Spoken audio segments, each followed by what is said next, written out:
The day of my father's funeral dawned cold and gray, fitting weather for what would become the most pivotal moment of my life.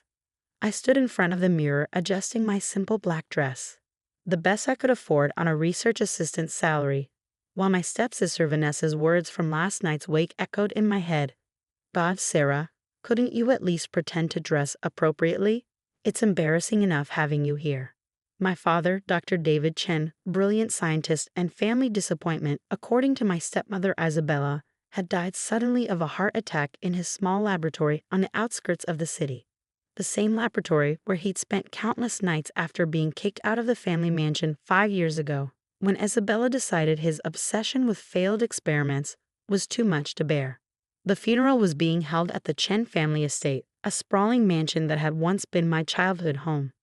Now it felt like enemy territory. As I walked through the ornate gates, memories flooded back.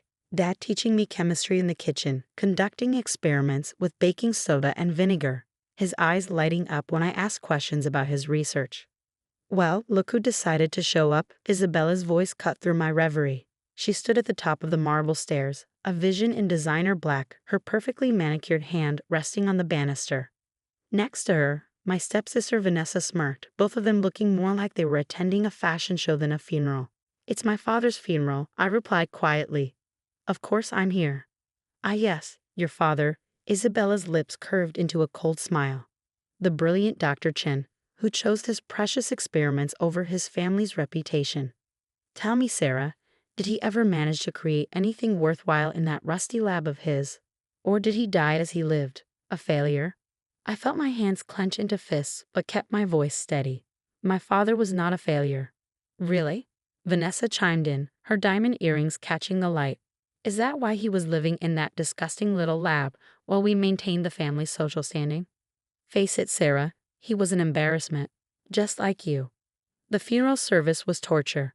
I sat in the back row, watching as Isabella played the grieving widow perfectly, accepting condolences from Silicon Valley's elite with graceful nods and dainty dabs at dry eyes. The true irony was that half these people hadn't spoken to my father in years, not since Isabella had systematically cut him off from his social circles. "And now," the priest announced, "Dr. Chen's widow would like to say a few words." Isabella glided to the podium, a picture of elegant grief. "David was a dreamer," she began, her voice thick with fake emotion. "Perhaps too much of a dreamer. He chose to pursue his unique ideas rather than focus on our family business. But he was a good man in his way." I wanted to scream. This woman had no right to talk about my father. She hadn't seen him in the last 5 years, hadn't witnessed his dedication, his passion, his absolute certainty that he was on the verge of something revolutionary. After the service, as people began to disperse, Isabella cornered me by the refreshment table. "Now, about your father's lab," she said, dropping all pretense of grief. "I'll be sending people to clear it out tomorrow. Whatever junk he left behind will be disposed of." "You can't do that," I protested. "That lab was his life's work." "Actually, I can. The property belongs to Chen Industries, which as CEO, I control completely. Your father was merely allowed to use it out of my generosity." She smiled, showing perfect white teeth. "Unless, of course, you can afford to buy it." We both knew I couldn't. My salary as a research assistant barely covered my rent in a tiny apartment. "I thought not," Isabella continued. "Don't worry, I'll have them throw away his things with all the respect they deserve." She paused, examining her manicure. "Oh, and Sarah, don't bother coming back to the mansion. Now that your father is gone, there's really no reason for us to maintain any pretense of family ties." I left the funeral with tears burning in my eyes, but I refused to let them fall. Instead of going home, I drove straight to Dad's lab. The small industrial building looked shabby compared to the mansion. But to me, it had always felt more like home than that cold, perfect house ever did. Using my key, the one thing Dad had insisted I always keep, I entered the lab. The familiar smell of metal and chemicals wrapped around me like a comfort blanket. Everything was exactly as he'd left it. Equations scrawled on whiteboards, computer screens displaying complex molecular structures, and his old leather notebook sitting on the main workbench. That notebook. Dad had carried it everywhere, constantly making notes, drawing diagrams, muttering about getting the sequence right. Isabella had always mocked it, calling it his book of failures. With trembling hands, I picked it up. The leather was worn soft from years of use, the pages dog-eared and coffee-stained. As I opened it, a letter fell out, addressed to me in my father's messy handwriting. My dearest Sarah, it began. If you're reading this, something has happened to me. I need you to know that everything I've worked for, everything I've sacrificed, it wasn't for nothing. The formulas in this notebook, they work. The molecular stabilization sequence is complete. But there are people who would kill for this technology, people who wouldn't understand the importance of using it ethically. That's why I could never tell Isabella or go public before it was ready. My hands started shaking as I read further. The failed experiments Isabella had mocked. They were preliminary tests for a revolutionary carbon capture technology, a process that could literally pull greenhouse gases from the atmosphere and convert them into clean energy. If this worked, it would be worth billions, maybe trillions. But more importantly, it could help save our dying planet. As I read through the notebook, my scientific training kicking in, I realized Dad had done it. The formulas were elegant, the science sound. He'd solved problems that had stumped researchers for decades. This wasn't the work of a failure. This was genius. A noise outside startled me. Headlights swept across the windows as a car pulled up. Panic gripped me as I remembered Isabella's words. She was sending people to clear out the lab. They were early. I had to act fast. I saw Dad's old laptop on his desk. He'd always told me it contained his most important files. Grabbing it and the notebook, I looked frantically around the lab. What else would they destroy? What else did I need to save? The sound of voices outside spurred me into action. I spotted Dad's external hard drives in a drawer. Those two went into my bag. Then I noticed a small safe under his desk, one I'd never seen before. The combination. What would Dad have used? More voices, closer now. Keys jingling. With trembling fingers, I tried my birthday. Nothing. The handle of the front door started to turn. Mom's birthday? No. The door opened. In desperation, I tried the date Dad had first shown me, the periodic table, our special day, he called it. The safe clicked open. Hello? A man's voice called from the front room. Dr. Chen. Inside the safe was a single USB drive, labeled FALSAFE in Dad's handwriting, and a small stack of papers that looked like patent applications. I grabbed everything, shoved it in my bag, and looked around frantically for an escape route. The back door. Dad always kept it unlocked for emergency exits during dangerous experiments. I slipped out just as flashlights beamed through the main lab space. In the darkness, I ran to my car, parked around the corner. As I drove away, I saw men in dark suits entering the lab, carrying boxes and equipment. Isabella wasn't just clearing out the lab, she was searching it. She knew. That night, instead of going to my apartment, I checked into a small motel under a fake name. I couldn't risk Isabella's people finding me, not until I understood exactly what I had. Setting up Dad's laptop, I began to dig through his files. What I found kept me awake until dawn. Would you like me to continue with part 2, where we see what Sarah discovers and how she begins to fight back against her stepmother's empire? The next morning, my hands still shaking from what I discovered, I made 3 crucial phone calls. The first was to Dr. Marcus Zhang, my father's old colleague from MIT who'd mysteriously retired the same year Isabella forced Dad out of the mansion.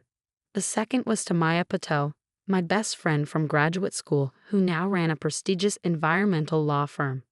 The third was to James Wilson, my ex-boyfriend who happened to be one of Silicon Valley's most successful venture capitalists. Sarah Chen. James answered on the first ring, surprise evident in his voice. We hadn't spoken since our breakup 2 years ago, when he'd chosen his career over our relationship. I heard about your father. I'm so sorry. James, I need your help, I said, cutting straight to the point. But first, I need you to sign an NDA. An hour later, I sat in a private conference room at James' office, watching his face as he reviewed my father's data. His expression shifted from skepticism to shock to something approaching awe. Sarah, he trailed off, running a hand through his perfectly styled hair. This isn't just revolutionary, this changes everything. The carbon capture efficiency rates alone are 10 times better than anything currently on the market. And the energy conversion process, he looked up at me, eyes wide. Your father actually solved it. Yes, I said quietly, but there's more. I showed him the files I'd spent all night decoding.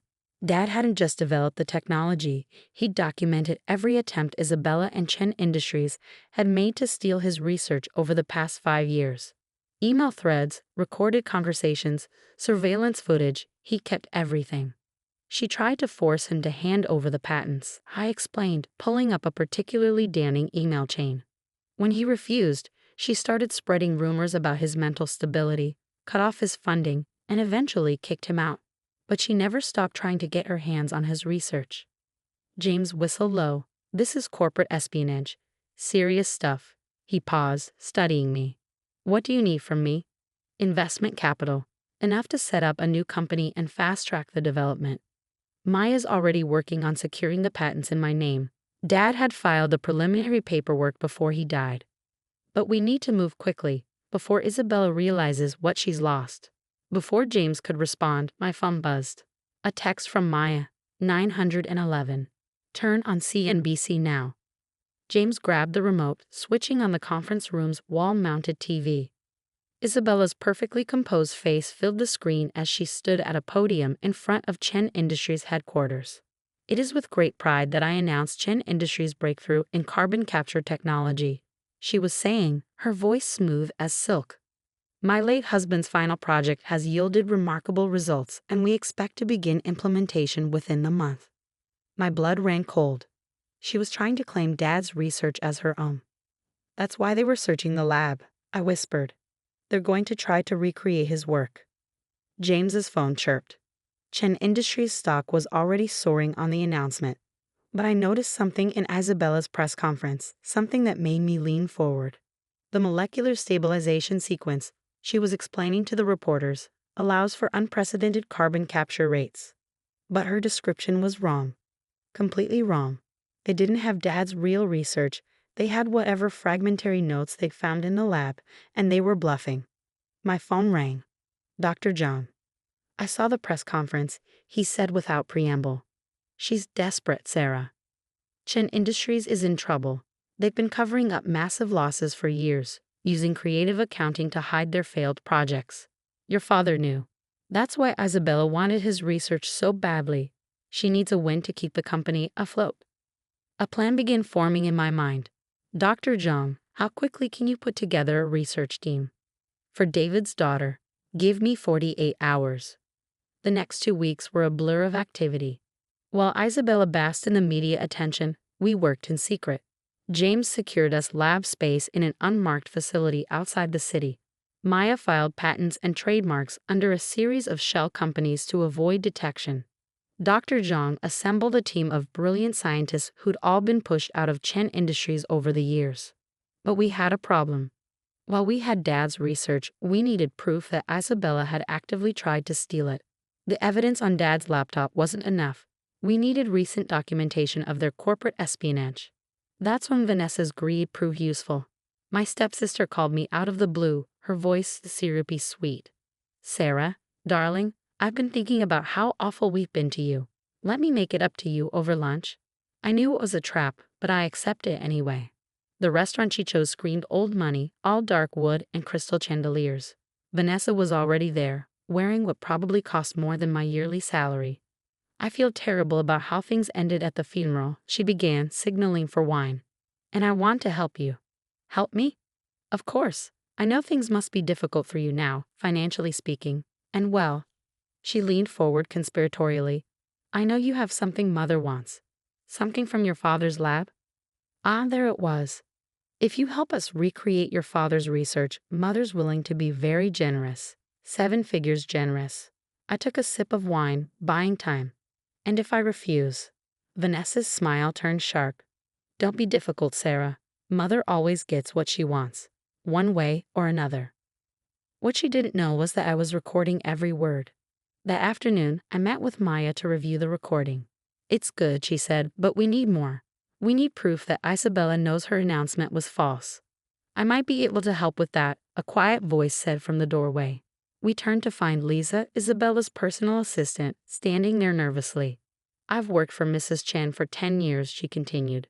I've seen things, done things, but claiming Dr. Chen's research, that's too far.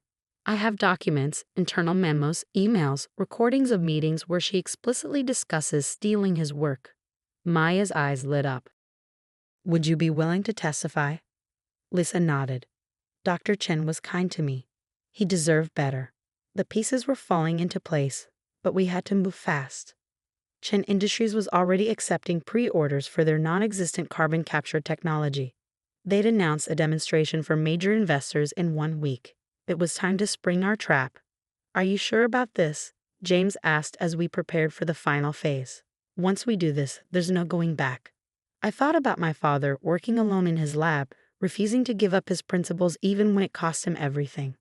Unsure, I said. Let's end this. Would you like me to continue with part 3, where Sarah executes her plan and confronts Isabella at the investor demonstration?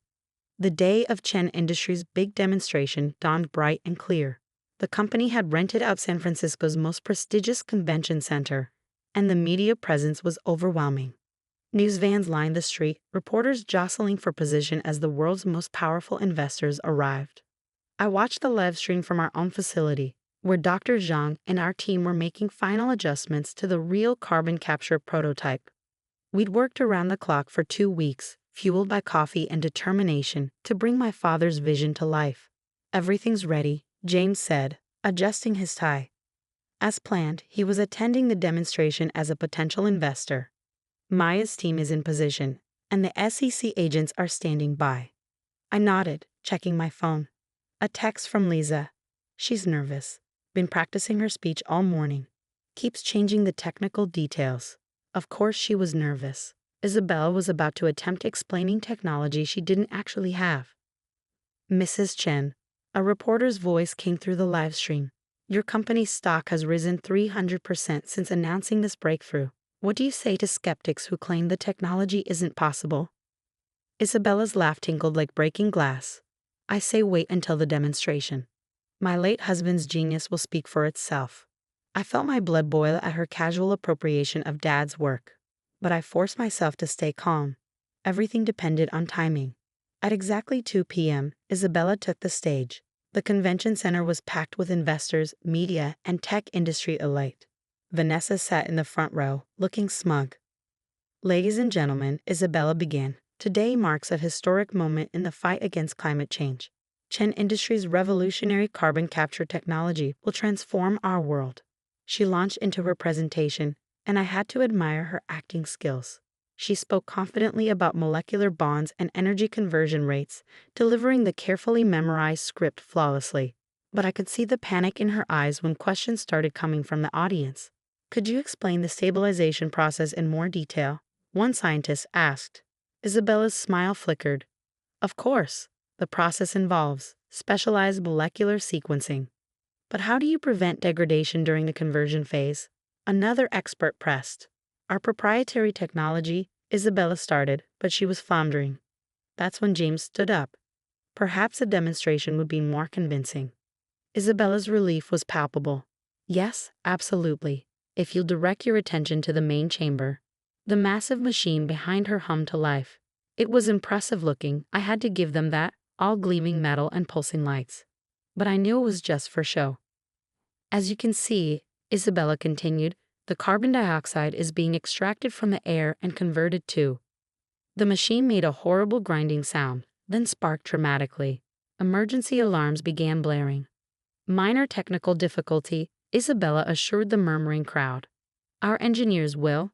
Or maybe, I said loudly, standing up from my place at the back of the hall.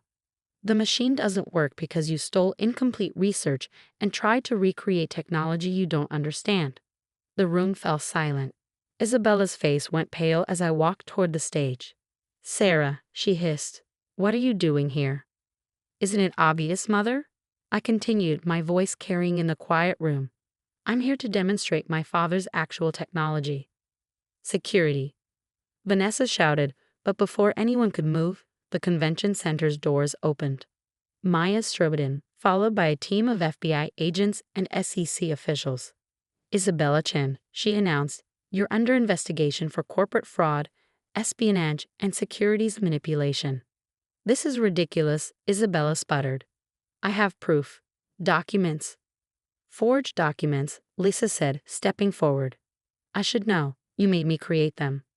The next hour was chaos. While FBI agents secured Chin Industries' fake prototype as evidence, Maya presented our documentation of Isabella's fraud. The emails, the recordings. Maya's team verified the transfer. With Isabella's shares, I now controlled what remained of Chen Industries. The company that had once cast out my father was now mine. The irony wasn't lost on me. The next year brought changes I could never have imagined. Chen Sustainable Technologies installed our first large-scale carbon capture facility in California, with dozens more planned worldwide. The technology worked better than even Dad had predicted, giving real hope in the fight against climate change. Vanessa took a plea deal and served community service at an environmental cleanup organization. The experience seemed to change her. She later started a nonprofit focused on sustainable fashion. Lisa, Isabella's former assistant, became my trusted chief of staff, her organizational skills helping us manage our rapid growth. Isabella served 3 years in a minimum security prison. Upon release, she moved to a small house in Montana, about as far from her former lifestyle as possible. She sends me letters sometimes full of regret and attempted explanations. I read them, but rarely respond. On the first anniversary of Dad's death, I visited his grave early in the morning. The simple headstone stood in stark contrast to the ornate Chen family plot nearby. We did it, Dad, I said softly, placing fresh flowers by the stone. Your work is helping people, changing things, just like you always wanted. That afternoon, I had a board meeting in our new headquarters. The company had grown to over 1,000 employees, and our market value had reached $50 billion. But before heading into the meeting, I stopped by my office and opened Dad's old notebook, now carefully preserved in a glass case. Inside on the last page were words he'd written years ago. Success isn't measured in dollars or acclaim, but in the positive change we create. Remember that, Sarah. I did remember. Every day, as I stood looking out over the city, I thought about legacy. Isabella had built her empire on deception, desperate to maintain the appearance of success. Dad had worked in a humble lab, focused only on making his dreams reality. In the end, truth and dedication had won out over lies and manipulation. Real change had triumphed over empty promises. My phone buzzed. Another international contract, this time from India. More opportunities to implement Dad's technology to reduce carbon emissions, to make a difference. I smiled, touching the simple locket I always wore, the one containing a small piece of paper from Dad's notebook. Sometimes the greatest victories come not from destroying others, but from staying true to your principles and letting your work speak for itself. Dad taught me that, and it was the most valuable inheritance he could have left me. The world was changing, and thanks to him, I was helping change it for the better. That, I knew, would have made him prouder than all the billions in the world. The invitation to my brother David's billion-dollar celebration arrived wrapped in gold-leaf paper, delivered by a personal courier to our family's modest auto repair shop. Dad barely glanced at it, continuing to work under the hood of a '67 Mustang. You should go, Mike, he said, his weathered hands expertly adjusting the carburetor. Your brother went to a lot of trouble to show off his success. Success. That's what David called it when he abandoned our family business 5 years ago to start his tech company. Now, at 32, he was Silicon Valley's newest billionaire, and he never let us forget it. I watched Dad work, admiring how his hands moved with perfect precision despite their age. Reynolds Auto had been in our family for 3 generations. My grandfather started it, my father perfected it, and now, at 28, I was learning its every secret. Someone has to keep the shop running, I replied, picking up a wrench. These cars won't fix themselves. Dad straightened up, wiping his hands on his work cloth. For a moment, he looked like he wanted to say something important, but instead just nodded toward the Mustang. Let's finish this beauty first. The next evening, against my better judgment, I found myself walking into the Valley's most exclusive hotel. David had rented the entire top floor for his celebration. The elevator doors opened to reveal a scene of pure extravagance. Ice sculptures, champagne fountains, and Silicon Valley's elite in designer clothes that cost more than our shop's yearly revenue. Mike, David's voice boomed across the room. My little brother finally decided to join us. He strode over, glass of champagne in hand, surrounded by his usual entourage. Everything about him screamed new money, from his $10,000 suit to his perfectly whitened teeth. "Where's Dad?" he asked, looking around with exaggerated concern. "Don't tell me he's still tinkering with old cars." "Someone has to run the family business," I said quietly. David laughed too loudly. "Family business? That old shop is an embarrassment." I offered to buy it, modernize it, turn it into something worthwhile, but Dad's too stubborn, too stuck in the past. A few of his tech friends snickered. I felt my face grow hot but kept my voice steady. "That shop put you through college. And look how I repaid that investment." He gestured grandly at the opulent room. "Tech Future is worth $5 billion. I made more money last week than that shop will make in a century." Before I could respond, the hotel's event coordinator approached anxiously. "Mr. Reynolds, there's an issue with the payment processing for tonight's event." "Handle it," David snapped, waving her away. "I'm celebrating my success." I noticed something odd in the coordinator's expression, but David was already launching into his favorite topic, himself. "You know, Mike, it's not too late. I could give you a job at Tech Future. Something entry level, of course. Better than wasting your life changing oil." The way he said it, like he was offering a favor to a beggar, made something snap inside me. Our grandfather built that shop from nothing. Dad turned it into the most respected auto repair business in the city. We fix things, make them work better. "What exactly does your company do, David?" His smile turned cold. "We're a tech disruptor. We're revolutionizing digital payment processing with blockchain integration and—" "But what do you actually do?" The question hung in the air. I noticed a few nearby guests shift uncomfortably. "You wouldn't understand," David said dismissively. "It's beyond your technical expertise." Just then, his phone buzzed. He glanced at it, and for a split second, I saw something flash across his face. Fear. "If you'll excuse me," he said quickly, "business calls." As he hurried away, I couldn't shake the feeling that something wasn't right. Dad had always told me to trust my instincts when working on cars. That same sense was telling me my brother's perfect world was about to crash. I didn't know then how right that instinct would prove to be.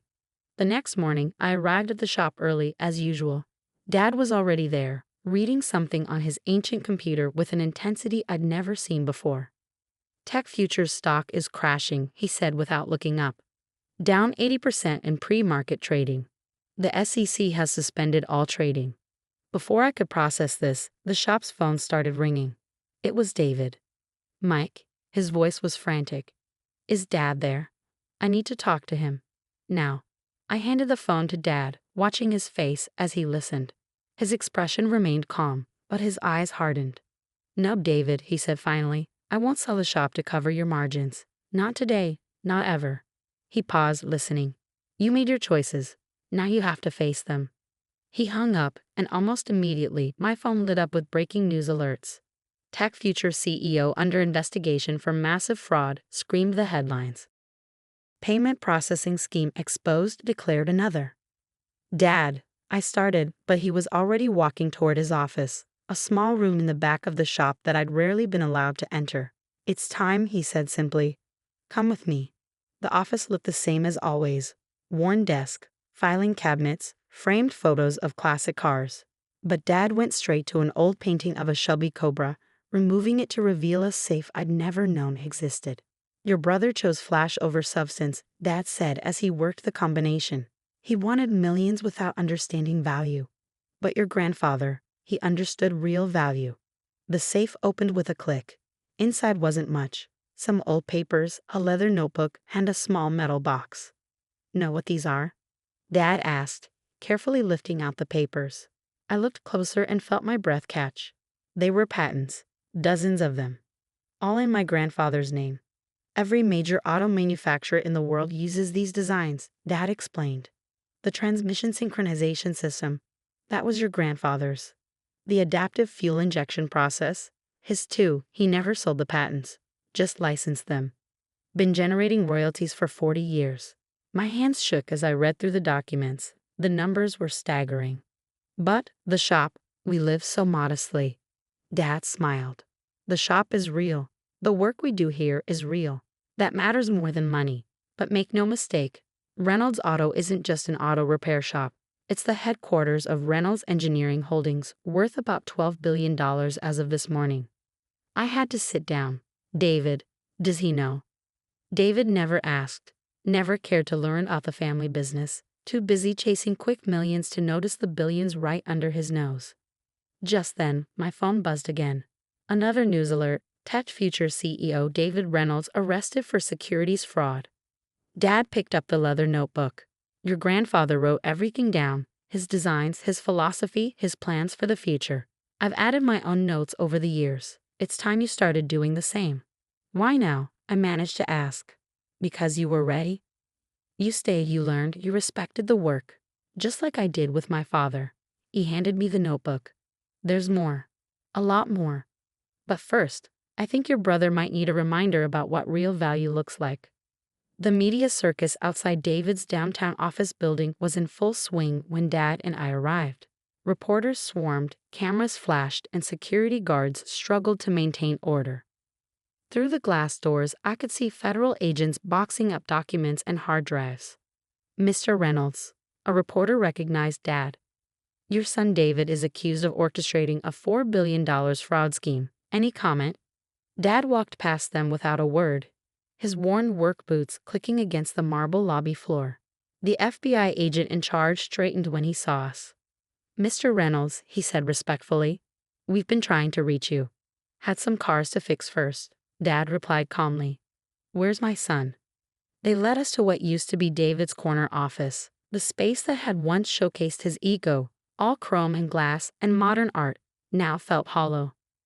David sat slumped in his ergonomic chair, his perfect suit wrinkled, his lawyer whispering urgently in his ear. He looked up when we entered. Dad, thank God. You have to help me.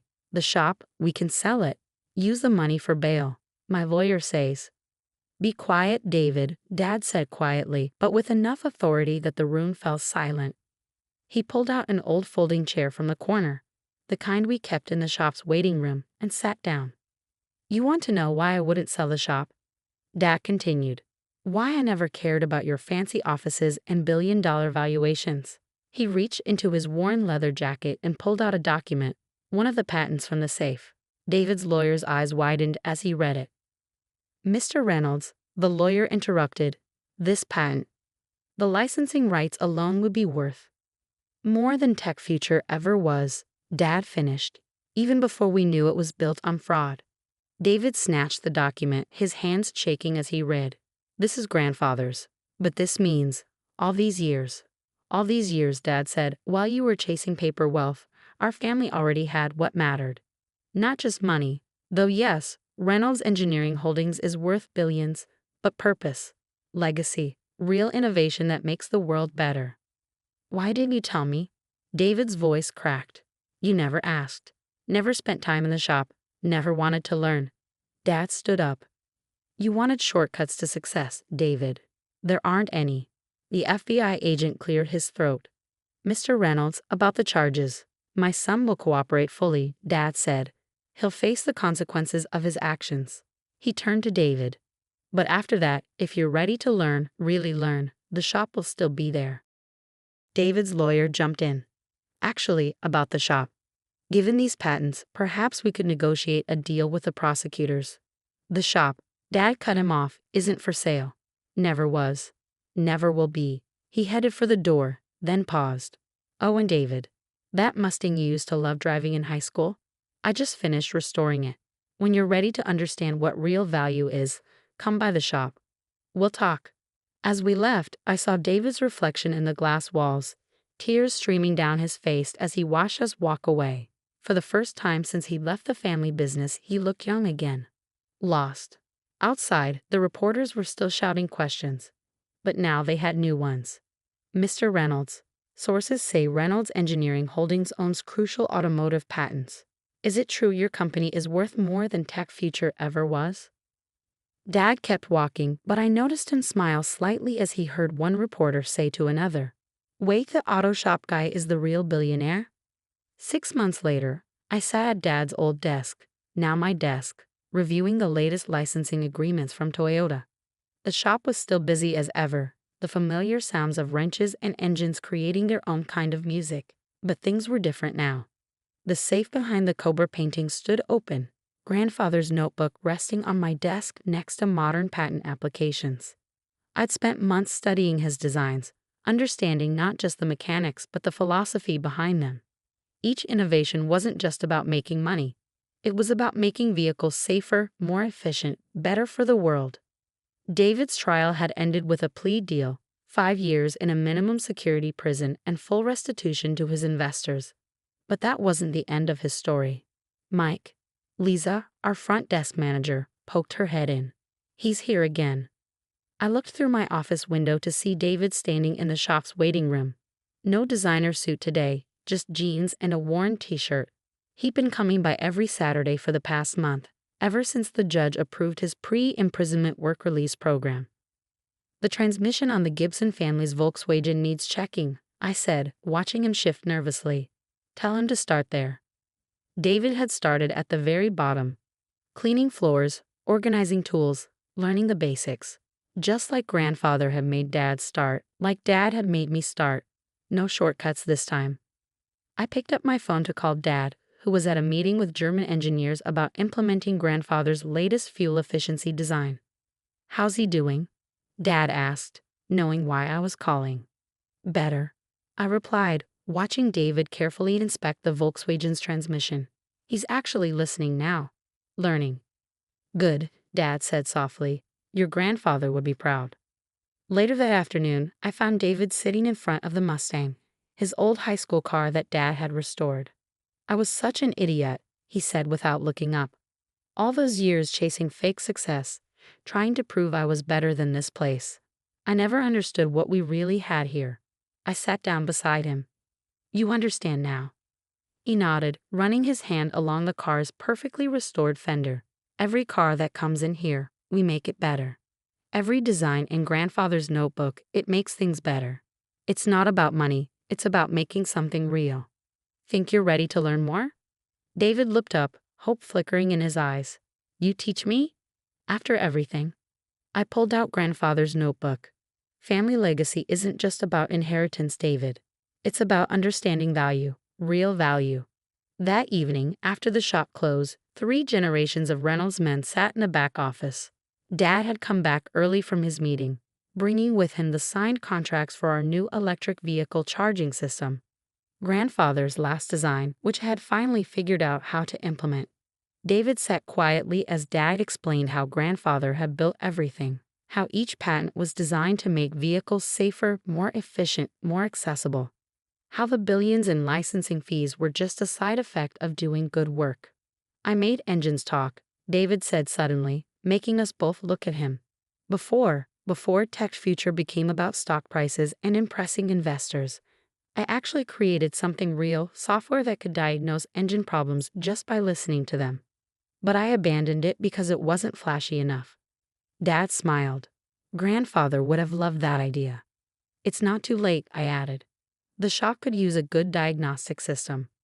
For the first time in years, I saw my brother's eyes light up with real purpose, not the artificial excitement of stock prices and valuations, but the genuine passion of creating something worthwhile. Today, Reynolds Auto looks much the same from the outside, a family-owned shop dedicated to fixing cars and solving problems. But inside, innovation thrives. David's diagnostic system is revolutionizing how we repair vehicles. Our patent portfolio continues to grow, each new design focused on making transportation better, safer, cleaner. The billions, they're still there, still growing. But like Dad always said, that was never the point. The real value is in the work itself, in the legacy of 3 generations dedicated to doing things right. Last week, a young mechanic fresh out of technical school came looking for a job. I watched David show her around the shop, explaining our philosophy with the same patience Dad had shown us. Remember, I heard him say, anyone can chase money. We chase excellence. Dad stood beside me smiling. Think she's ready to learn about the safe behind the Cobra? I watched her eyes light up as David explained how to properly diagnose an engine problem. Not yet, but she will be. Because that's what real legacy is about, not just preserving wealth, but passing on the understanding of true value. One lesson, one innovation, one person at a time.